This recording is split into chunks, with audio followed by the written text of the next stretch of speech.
अस्सलाम वालेकुम रहमतुल्लाहि वबरकातुहू। नमस्ते, सत श्री अकाल, आदाब। Welcome to SKB world. SKB world के इस इंडियन एवेंजर्स की जो एमी क्लीन का प्रोसेस है एक्सट्रैक्शन सॉफ्टवेयर का, उसमें हम देखेंगे एक छोटा सा ट्रिक्स मैं आपको बताता हूँ कि ज़्यादातर बच्चों ने इसको परेशानी मतलब उनको हुआ है, तो मैं उसका थोड़ा क्लैरिफाई कर देता हूँ कि इसे किस प्रकार से आप डील कर सकते हैं। देखिए, ये मैं सॉफ्टवेयर है, मैं इसको रन करता हूँ। एक्चुअली जो इशू है मैं वो आपको दिखाता हूँ, फिर उससे कैसे आप ओवरकम कर पाएंगे वो भी मैं आपको बता देता हूँ। यदि आप ये सॉफ्टवेयर देखें तो ये ऑलमोस्टली 13 जनरेशन यानी कि 16.1 तक ये सपोर्ट करता है एमी क्लीन करने के लिए। यहाँ पे मेरे पास एक मॉड्यूल्स है, एक बायस है, एक एग्जाम्पल सैम्पल के रूप में लिया हूँ, मैं उसको आपको दिखाना चाहता हूँ।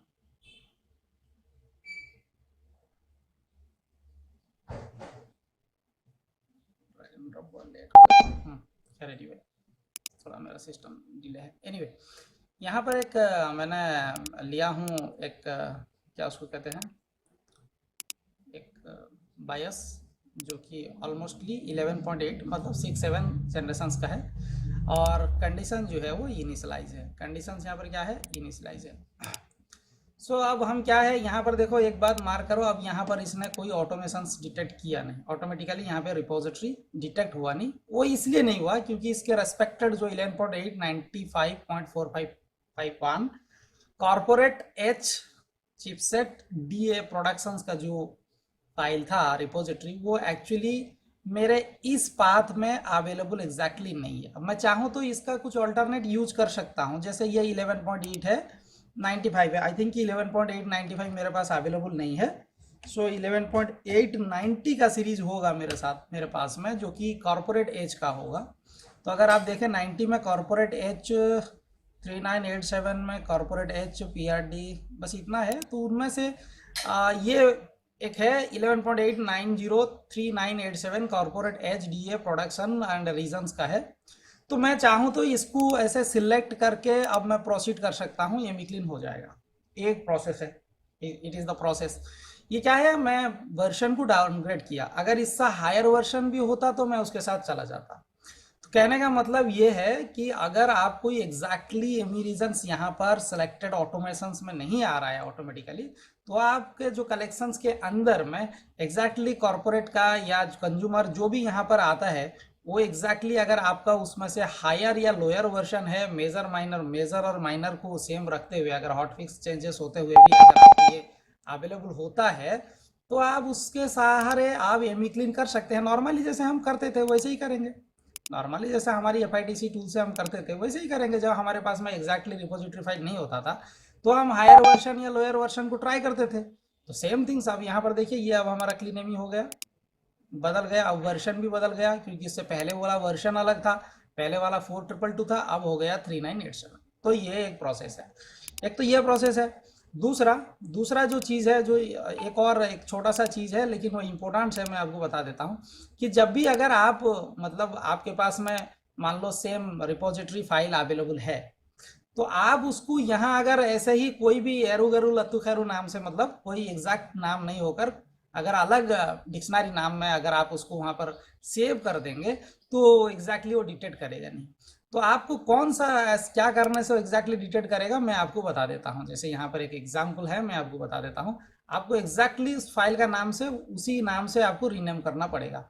यहाँ पर मैं ये अभी हो गया मेरे पास में, ये एक फाइल है, मैं इसको रीनेम कर लेता हूँ एमी रीजन्स, कुछ भी मतलब ये एक एमी रीजन है तो है। ये कौन सा वर्जन का है, लेटेस्ट चेक, मैं उसी का एग्जैक्टली रखा हूँ, उसके करीब करीब का, तो इतना टेंशन नहीं है। मैं सिर्फ आपको एग्जाम्पल के लिए 4222 का है, ये अनकन्फिगर है, 11892 4222 का है, कॉर्पोरेट एज का है।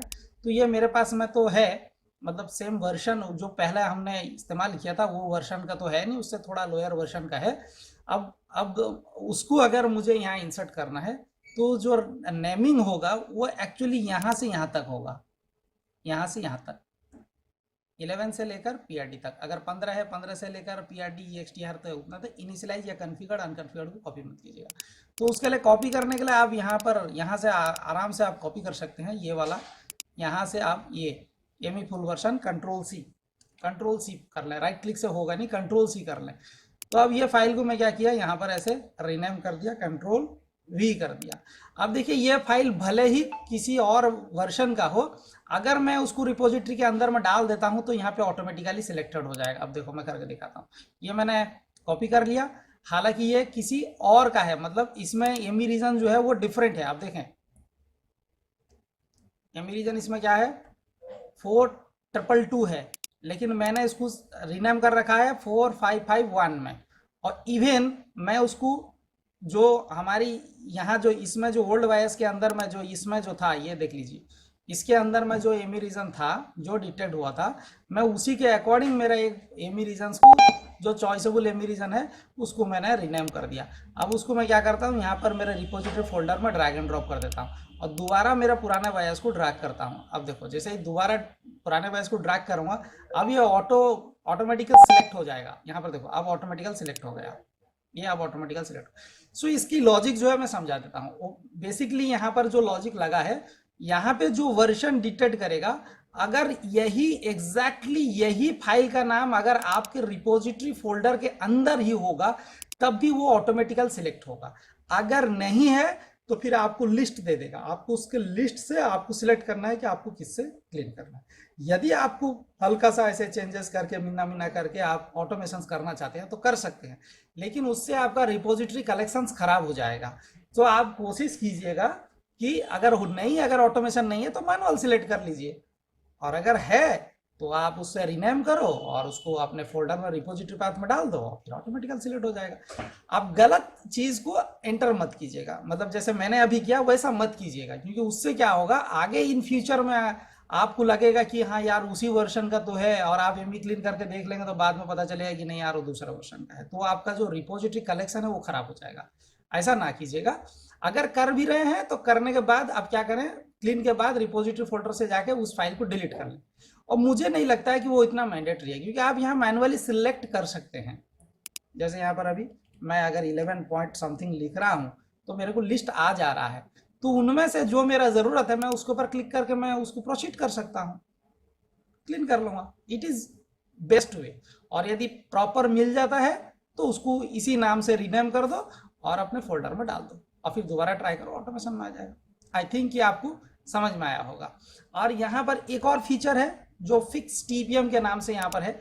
अगर आप इसको क्लिक करते हैं, अगर आप इसको क्लिक करते हैं तो इससे क्या होगा, अगर आपका बायस डेल का बायस अगर 11.8 तक है, उससे ज़्यादा 12.0 से ज़्यादा में टीपीएम फिक्स अभी अवेलेबल नहीं है। 11.8 तक यानी कि 6-7 जनरेशन तक का अगर आपको टीपीएम फिक्स एरर आता है डेल के लैपटॉप में, बहुत ज़्यादा LA E13 ई सीरीज में आता है, E131, 132, 133, 134 इस सीरीज में पूरा आता है।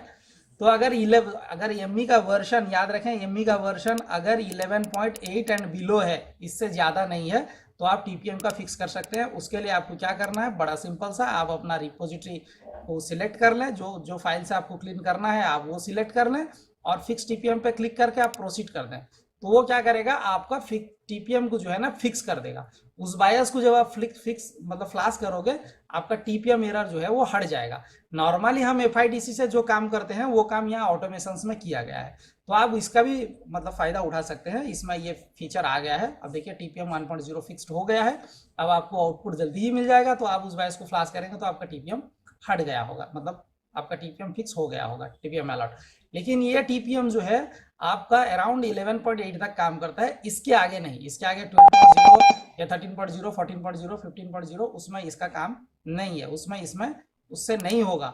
सो 11.8 तक अभी इसकी अवेलेबिलिटी है। आप इस बायस को फ्लैश करके आप अपना टीपीएम को फिक्स कर सकते हैं। तो ये इसमें आप टीपीएम की फिक्स की हमने ऑलरेडी फीचर लगा दिया है। एमी क्लीन तो ऑलरेडी 16.1 तक हो रहा है, तो उसमें कोई दिक्कत नहीं है। 13 जनरेशन तक 16.5 भी हो रहा है, 13 जनरेशन तक हो रहा है, यानी कि रैप्टर लेक तक आप कर पाएंगे इजीली। आप इसका इस्तेमाल कर सकते हैं। अगर कोई रिपोजिटरी आपको यहाँ पर अवेलेबल नहीं हो रहा है जैसे सिलेक्शंस के तौर पे, तो आप उसका मैनुअली भी सिलेक्ट कर सकते हैं। आई होप कि ये वीडियो आपको सॉफ्टवेयर को रन करने में जितनी आसानी होगी, रेदर देन जो सॉफ्टवेयर ना चलाने वाले भी हैं, जो सॉफ्टवेयर खरीदे भी नहीं है, यदि वो इस वीडियो को देख रहे हैं तो उनको भी एक आइडिया, जनरल आइडिया मिल जाएगा कि जब रिपोजिटरी पैक नहीं होता है तो उसके आधार पे हम एग्जैक्ट रिपोजिटरी पैक अगर नहीं होता है तो उसके आधार पे कैसे दूसरा रिपोजिटरी पैक को सिलेक्ट करते हैं। सेम चीज़ आप मैनुअली करते थे, उसी चीज़ को हमने रोबोस्टिक वे में उसको सॉफ्टवेयर में कन्वर्ट किया है, ताकि आपको काफ़ी सारे सिलेक्शंस, काफ़ी सारे पॉइंट्स से बच जाए और सिंगल क्लिक में आपको रिजल्ट मिल जाए। I think you have enjoy this things. ओ मिलेंगे इंशाल्लाह नेक्स्ट वीडियो में, तब तक अपना और अपना का ख्याल रखिए। अल्लाह अस्सलाम व रहमतुल्लाहि व बरकातुहू।